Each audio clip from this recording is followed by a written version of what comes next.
السلام علیکم ورحمت الله وبرکاته. حتما په دې نږدې ورځو کې تاسو د حماسي صاحب خبرې اوریدلې دي چې بعضې خبرې واقعا ډېرې جالبې دي، بعضې نه منونکي دي، فکر او عقل ورته نشي تسلیمېدلی. نو په همدې دلیل زه غواړم حماسي صاحب ته همداسې خلکو ته یو وړوکی غوندې پیغام ورکړم. هغه پیغام د اصلاحي پیغام دی.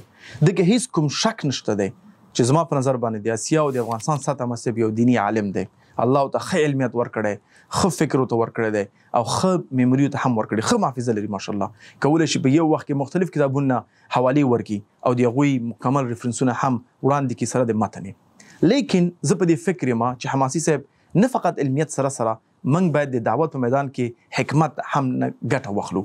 ځکه علم او حکمت دواړه خور ورور دي چې موږ کولی شو خپل دعوتي پیغام خلکو ته ورسو. او دا دعوت یو اصل دی چې ته کله چا سره خبرې کوې ته باید پوه شې زه چا ته لګیا یم. که تا خلک د خوا ته ناست دي او ستا ټوکې یا همدا ستا خبرې خلکو ته منلو وړ دي،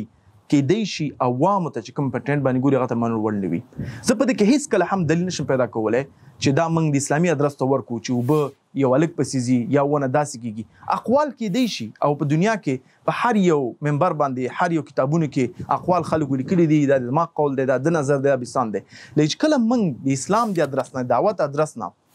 یو خبره کو یو ریفرنس ورکو، باید هغه کې اسلام شریعت ادرس پکې وي، که هغه قرآن دی، که هغه سنت دی، که زموږ فقها دي. لیکن اقوال موږ کولی شو چې زه دانې هم راواخلو چې پلان کې داسې ویلې بسان کې داسې ویلې، او متاسفانه عوام په دې نه پوهېږي دا یو اقوال دی او نظر دی چې چا ورکړی دی او ما صرف د نظر ذکر کړی دی. هغه فکر کوي دا د شریعت او برخه ده، او هغه فکر کوي چې زموږ مولوي صاحبان علما او همداسې مفتیان په همدې نظریاتو دي، په همدې فکر باندې مخکې ځي، او کوم چې دا صحیح نه ده. او متاسفانه دا کولی شي چې د اسلام عموما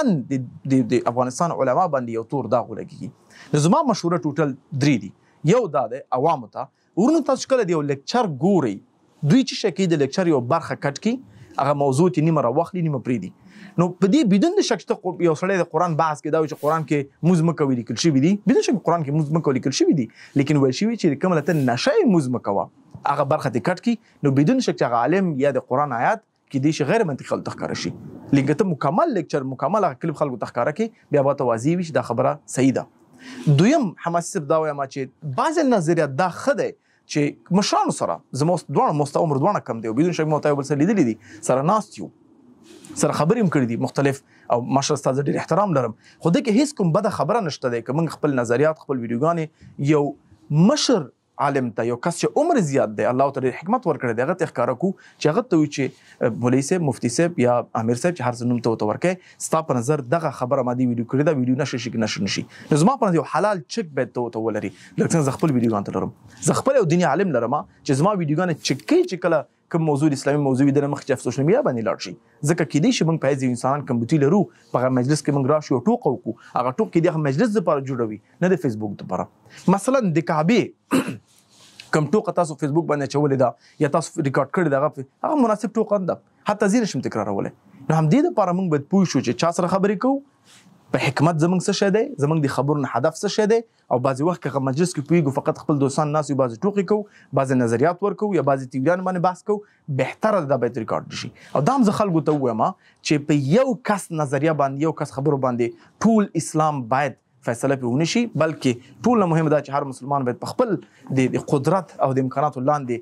اسلامي زده کړه وکړي، تر څو پورې هېڅکله هم یا اسلام سوال لاندې رانه یا اسلامي احکامات سوال لاندې رانه. نو چې دا خبرې زه ټول راټولې کړم، د حماسي صاحب د علمیت کې هېڅ کوم شک نشته دی، لیکن زما په نظر باید حکمت پکې استفاده شي، یو څو کسان سره مشوره وشي چې دا خبرې دا بحثونه باید سوشل میډیا کې وشول شي که نه، مشکل حل دی. اخره کې زما نظر دا دی خلکو ته ورونو خدای نه وډار شي چې څوک هم د ده خبرې کټ کوي او په فیسبوک کې اچوي فقط دې دپاره چې ویوز او لایکس وخلي. دا ویوز لایکس تا ته په آخرت ګټه نه رسوي، بلکې په دې ډارېږم چې جهنم د ده په نصیب کې نه کړي. ورونو خویندو راځئ ټول خپل نیتونه پاک کړو او هغه څوک چې اسلام ته مسلمانانو ته په ګټه دی. بارک الله فیکم.